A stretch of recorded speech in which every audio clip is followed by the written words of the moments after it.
What today is? Oh, yes. Today is the 16th of May, no, 15th of May. And we're having a shower at Jasmine's, and this is so fun. Hey, very good.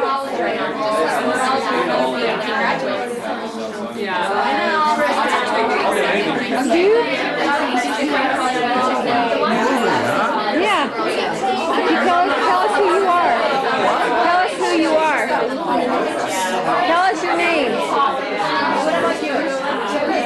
Say hi. Where's Hazen? He's at Lagoon. Oh, did he go? Any advice? Oh yes. Best advice is whatever she wants. Yes, dear.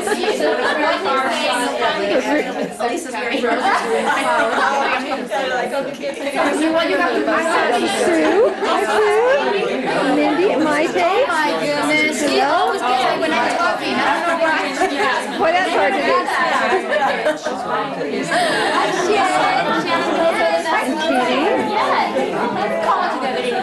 You weren't home. This is Shannon.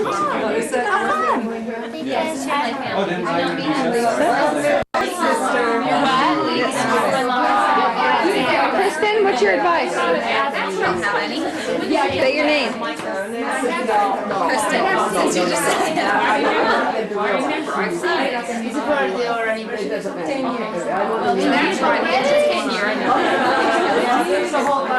Heather and Mike.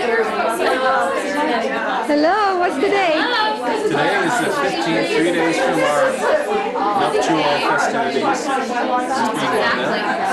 And yeah, let's see exactly. Oh yeah, exactly 3 days from now we will be married. Wow, wow. I'm holding on to her so she won't back out. Better hold tight.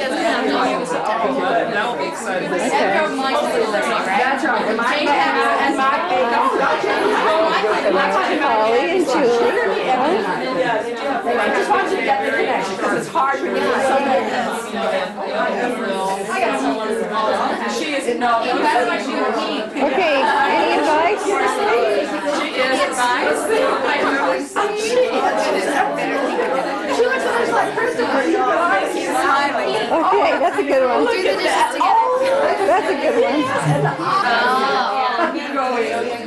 Baby Jasmine. And I understand you just drove in. Is that right? Yeah, we did. And you're awake? We're awake. Because that's kind of hard to just arrive and have to be, you know, scintillating and perfect as you are. But we'll go in and eat. And what I thought might be easiest is, I think, oh, you made it. Well, that's really got us lucky languages for me. Yes, that's what they do. You can ask me, it's Stacy who married Joe, and her two daughters, Hannah Smather, in dance recitals.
old-fashioned way.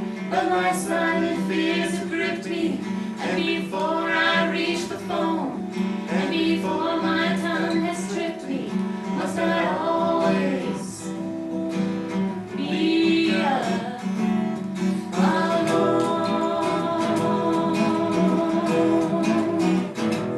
Every little thing she does is magic. Everything she does just turns me on. Even though my life before was tragic, now I know my life for her goes on. 'Cause every little thing she does is magic. You, I, there ain't no reason why I should love that man. It must be something that day ain't just unplanned.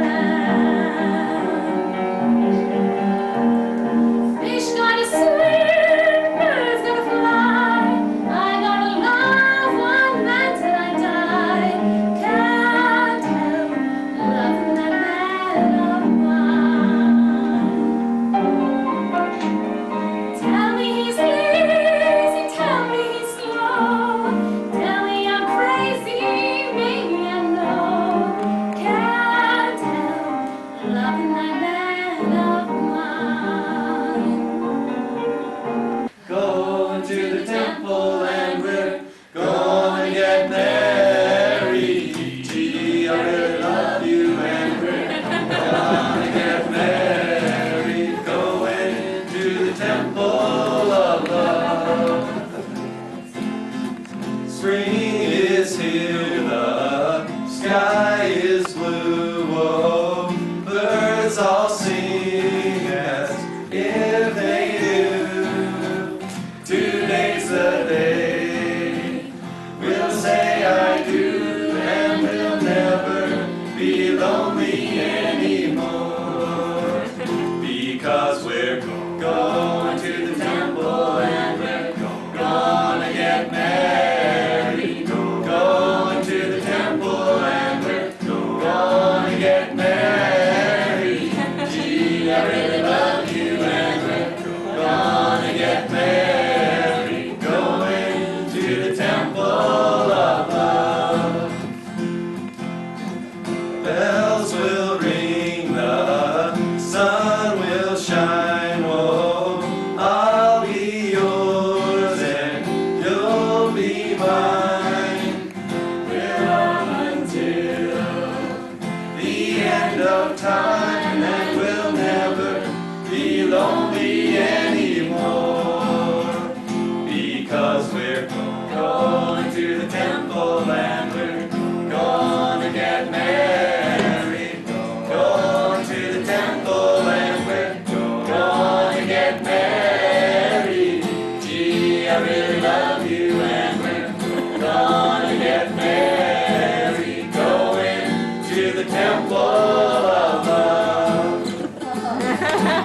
Going to the temple of love. Going to the temple of love.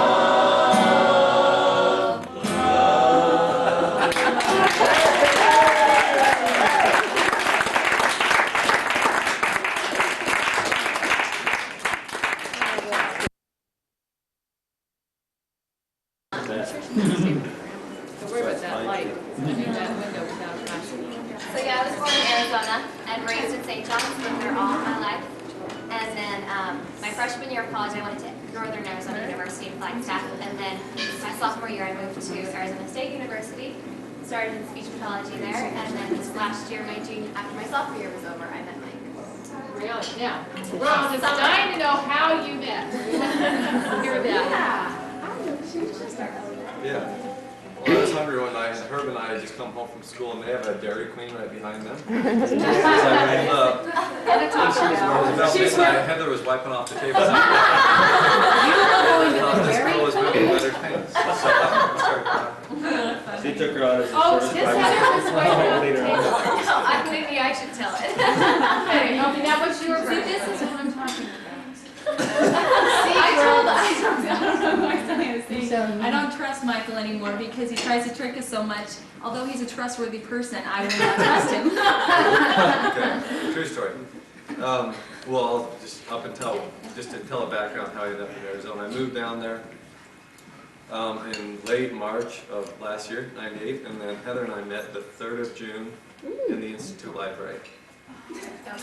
Wow. So Herb and I just started summer school, and well, okay, I'll finish the story. Herb and I just started summer school, and we were taking chemistry, and it was hard for me, and just, you know, starting off, and so I'd study in the Institute Library sometimes, and so I'd ask various people who would come in if they knew anything about chemistry, and when I saw Heather come in, I thought, well, this should probably be a good one to ask. If she doesn't know anything, then maybe she knows about other things. And anyway, we ended up talking for an hour and a half, after which she politely excused herself, and I knew why, because she had to study, and I was just talking to her too much. So. Anyway, you want to go from there? That's great. That's a good line, Michael. Brennan, did you hear that? You know anything about chemistry? That's why in our video we have a picture of the two of us in the library holding a chemistry book. So when you see our video, don't think it's cheesy that there's chemistry. Anyway, Did you know anything about it? she did. She was good. She had forgotten it, but she had the class and kind of she talked chemistry talk. You didn't even need any help. I was just a problem and it was already done. Oh, I wasn't sure it was done correctly. Anyway, so then the next week, I told my friend about this guy that I met in the library. And so every day after class, we would go to see if he was in the library. At the same time every day. And finally, it was exactly 1 week later, and we saw him in the library. So we walked in there. We had to gain composure there outside the library because we were giggling and he's in there. Oh my gosh, he's in there. Yeah, he's in there. So we walked in there, we sat down, and we talked to him for like 5 minutes, and he up and left, and we were like, oh. My friend looked at me and she just shook her head. I said, he doesn't like me. She was like, nope. So she was encouraging. And then I went home, and that night Mike called me and asked me out on a first date. Oh. So to give you my side of the story, when I went home that night, I told my roommate, Doug Ridge, that her last name was Broadbent because he has some Broadbent cousins, you know, all the Dellenbaugh, of course, and all them. And I was asking if he, you know, I said, but you guys aren't related, but it was just kind of funny that that was her last name. And I said she's from a small town, northeast Arizona. I can't remember what it's called, or maybe I remembered. And then he said, oh, I have a friend at work who's from a small northeast town, Arizona, whose last name is Broadbent. I'll ask him, maybe they're related. So he went to work and said, hey, you know Heather Broadbent? He started laughing and said, yeah, that's my sister. So then anyway, my roommate told me that, and I said, well, can you get her number? So I got the number via him, and that was how I was able to get her number. So then in the library that day, what happened was I wasn't going to ask her out in front of other people who were there, you know, or really talk. But I was worried then that she would already be have a date for that weekend, and so I called her, you know, as quick as I could later that night, and she already did have a date for Saturday night, one that she was really looking forward to. Didn't want to spoil it by going out with me another night. It was a blind date. No. So anyway, I'm not looking forward to it. but I really wanted to go out Saturday night because Friday night was my birthday. But I thought, well, I'd rather go out with her than not. I may as well tell that story too. Yeah. But so Friday night, I thought, well, I want to go out with her, so I don't care if it's my birthday. You know, I'll just whatever, celebrate another time. So we went out that night, and you know, I was with a bunch of people from Mesa who I just kind of met over the couple months who were in my ward, and they all had dates. And then that night at dinner, suddenly they started singing Happy Birthday, and the waitress started bringing out this big ice cream bowl, and I'm like, how'd they find out? You know, they don't know me. And then they stuck it down in front of another guy, and so it turned out it was another guy in the group's birthday. And then after that, we went to this place where they have like video games and golfing and all that kind of stuff. And we were just driving, we were just hitting golf balls, and she just said out of the blue, so when's your birthday? And I said, oh, I just kept changing the subject, you know. So what, is it today or something? I said, no. So when is it? I said, July. She said, July what? I said, July 12th. Well, Toby's birthday was the first that came to mind. So. Then I thought, you know, July 12th, one, if we're even still dating or whatever, then then she'll be home in St. John's because she said she was going home for the summer after the first summer session of school. So I thought, and you know, who knows, we probably wouldn't be dating or anything. So anyways, the time approached, we kept, of course, staying in contact even though she went home early in July. And then she calls me the first or second, beginning of second week, and says, hey, our family's going to California, and on the way, we're stopping through Phoenix, or, you know, Tempe, and we're going to meet at my sister's, and I'll have dinner, and then after we thought we could celebrate your birthday, you know, and we'd like, call in to find out your favorite dessert, so we can all sing to you. Cool. And so then I told him my favorite dessert, and then I got off going, and I don't know, over the next couple of days, I called my mom and talked to girls in my ward, just wondering what to do, because I felt, oh, this girl's just going to think I'm a liar, and, you know, all this stuff. I usually don't get in this much trouble with it. Anyway, so then finally the night before, I called her, and I said, Heather, sit down, I have some serious matters to talk about. And I thought if I give her a real like intense story first, and maybe it'll make this one sound not so bad. So I said, Heather, I gotta tell you that I've been married before and I had a kid. I didn't know that either. And she said, oh yeah, sure, where's your ex-wife? And I said, in Salt Lake. And she said, oh, what's her name? I said, Megan or something. And she said, oh. Over about 2 seconds, you know, she was just not quite sure. I thought this guy's 26, he could be. That's very likely. Anyway, so then I said, no, I'm just kidding. And she said, oh, and she just laughed. And I said, no, really, I gotta tell you something. Anyway, and then in the form of a parable, I gave her our same situation. And then I said, and that is what happened with us. And so the parable made it very clear and understandable why I would have falsified that information. And so anyway, she laughed, and then the next night I said, just don't tell your family. So they all sang, and I smiled, and they wished me happy birthday. Heather gave me a nice shirt and a book, and we had a good time. And later, you know, they all kind of found out. But I guess he said, if I ask you to marry me, will you say yes? yes. Yeah. He said, ask me a fate. You did, good for you. Should have shown me some gold, then. Let's talk money first. Anyway, so we got on just like wedding hunt that week, and then we got down to the valley for school. We went to a jeweler who we got rings picked out, and then at the end of February, we did the formal thing, but it was a totally surprise. Of course, coming from Mike, it had to be surprised. And Holly totally lied to help me out, too. Yeah. Right. So we're bringing other people into this bad.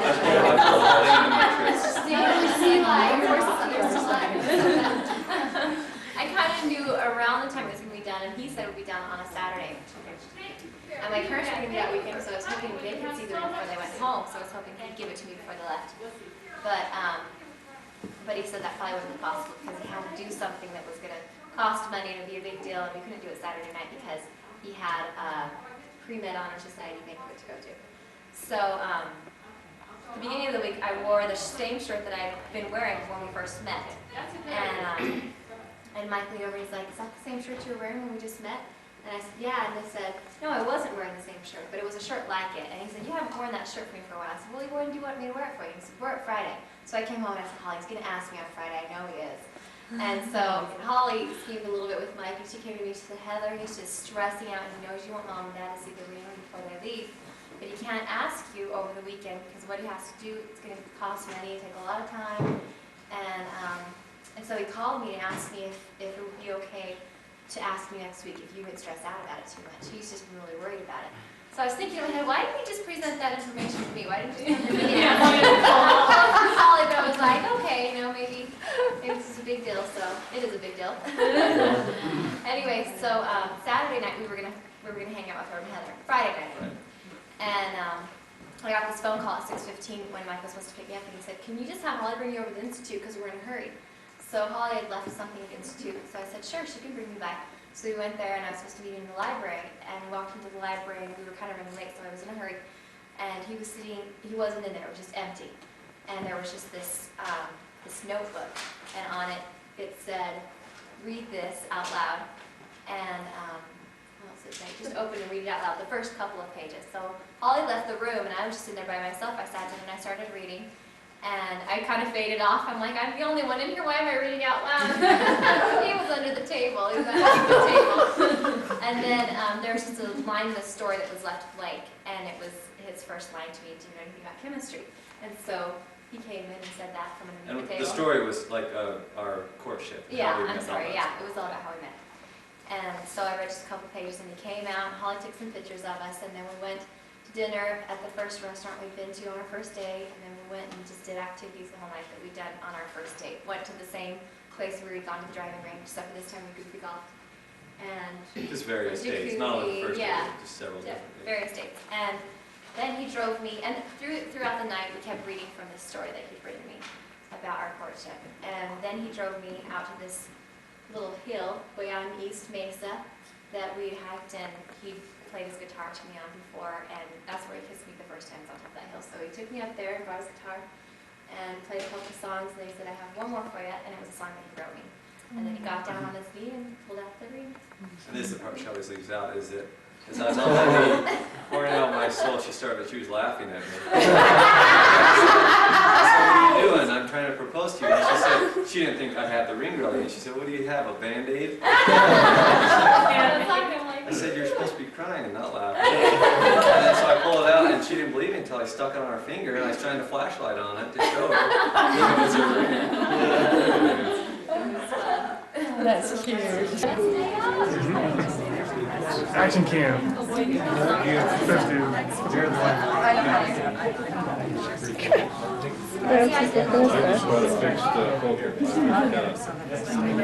Thank you, Jane. Looking good, Mike. Well, looking at this group, it's no wonder Mike and Heather are look so pretty and handsome. Okay, Grandpa Jesse, Grandpa Adams, and Grandpa Broadbent. Mom, turn a little bit. Can you turn just, Heather, you turn just a little bit towards Mike. Mom's in a little. That's good. Turn a little bit. No, turn yet towards Heather. That's it. Now move towards Heather. There we go. That's it. Stick a flower all in. Flower guy. There's one. Before the wedding dinner, Whoops. Okay, another one. all the grandparents. Items that I'd like to mention to you, and she's just got a wonderful personality, and so as it turns out, he said one day, I'm going to bring her to Salt Lake to meet you, so we were excited. And we were anticipating their arrival, and when they drove up into the driveway, I happened to be standing where I could see out the window, and I said to Jane,